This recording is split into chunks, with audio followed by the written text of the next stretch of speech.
নমস্কার, আবার আনটোল্ড স্টোরিজে তোমাদেরকে আরও একবার স্বাগত। আশা করি তোমরা সবাই ভালো আছো। আজ তোমাদের কাছে নিয়ে এসেছি আমাদের বাড়ির গণেশ পুজোর গল্প এবং কলকাতাতে আমাদের কয়েকটা গণেশ পুজোর প্যান্ডেল ঘোরার গল্প। চলো আজকের গল্প শুরু করি। যেহেতু মঙ্গলবার দিনই গণেশ চতুর্থী লেগে গেছিল, তাই আমি মঙ্গলবার বিকেলবেলাতেই গণেশ পুজো করেছিলাম। প্রথমেই আমি গণেশের আসন সাজিয়ে নিয়েছিলাম। হলুদ রঙের একটা কাপড় পেতে গণেশের সিংহাসন পেতে দিয়েছিলাম এবং আমরা যে গণেশ মূর্তিটা এনেছিলাম এরপরে সিংহাসনে প্রতিষ্ঠা করি।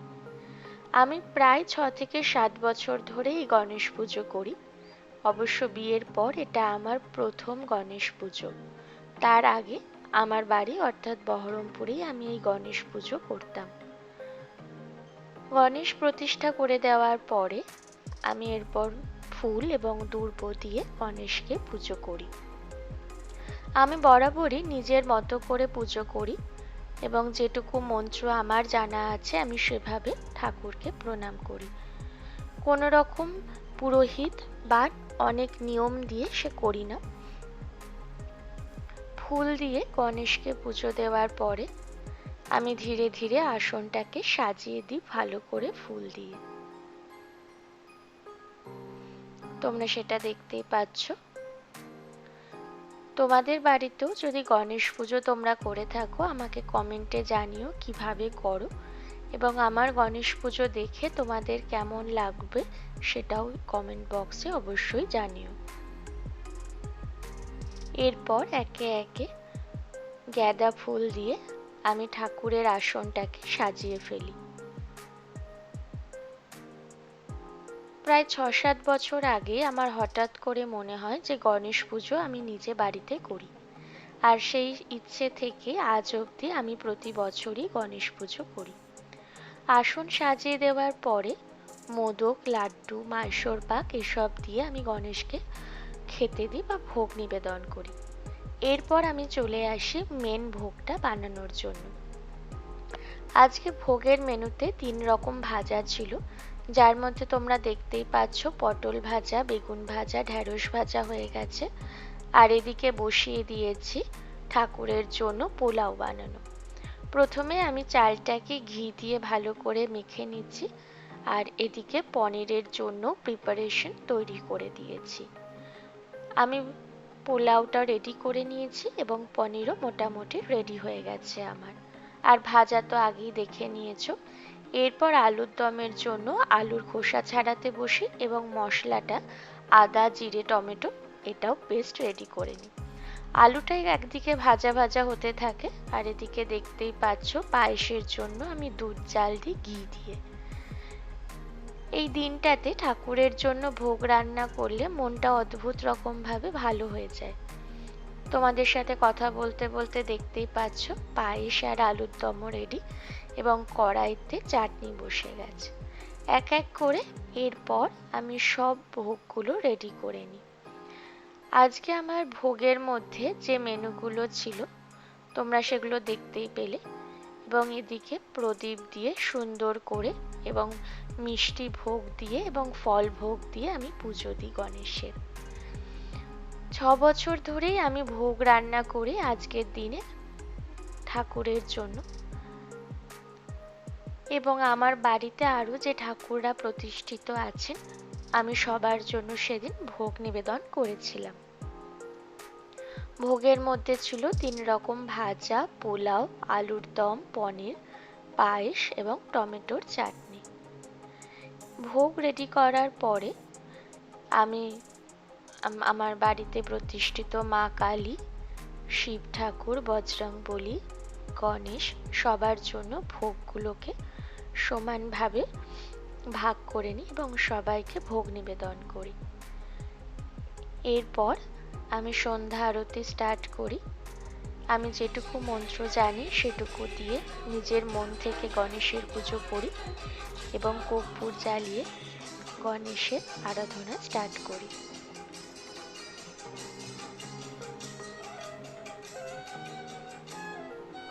তোমরা দেখতেই পাচ্ছ কর্পূর দিয়ে আমি গণেশের সন্ধ্যা আরতি করলাম। আর এখানে আমাদের কয়েকটা নিজেদের ছবি আমি জুড়ে দিয়েছি। কেমন লাগলো আমার বাড়িতে এই ছোট্ট গণেশ পুজোর আয়োজন অবশ্যই জানিও। এরপর পরের দিনের গল্প এটা।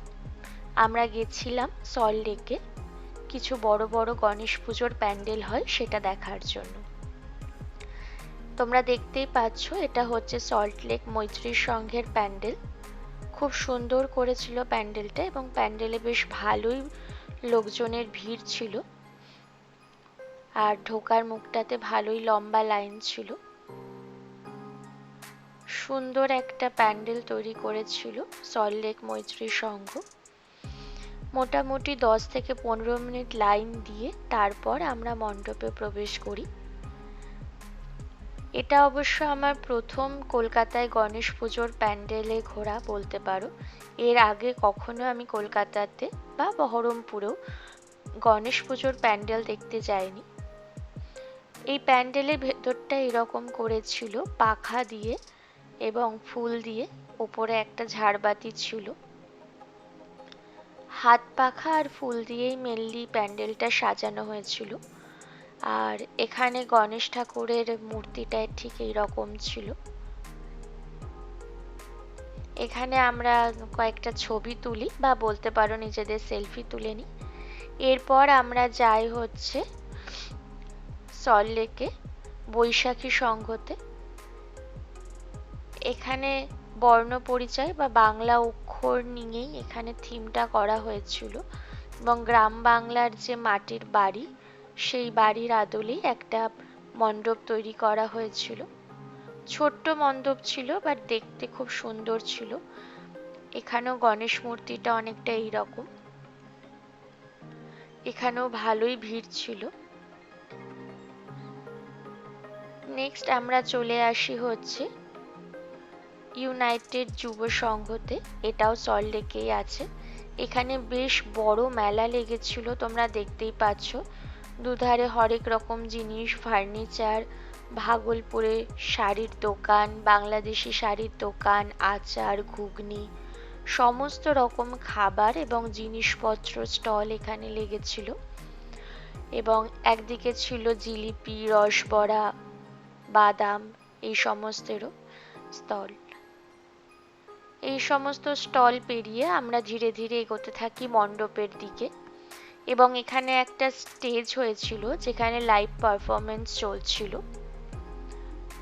এগুলো দেখতে দেখতে এরপর আমরা প্যান্ডেলের সামনে এসে পৌঁছই এবং দেখতেই পাচ্ছ আমরা মণ্ডপে প্রবেশ করছি। এখানেও বেশ ছোট্ট একটা মণ্ডপ করেছিল কিন্তু খুব সুন্দর ছিল।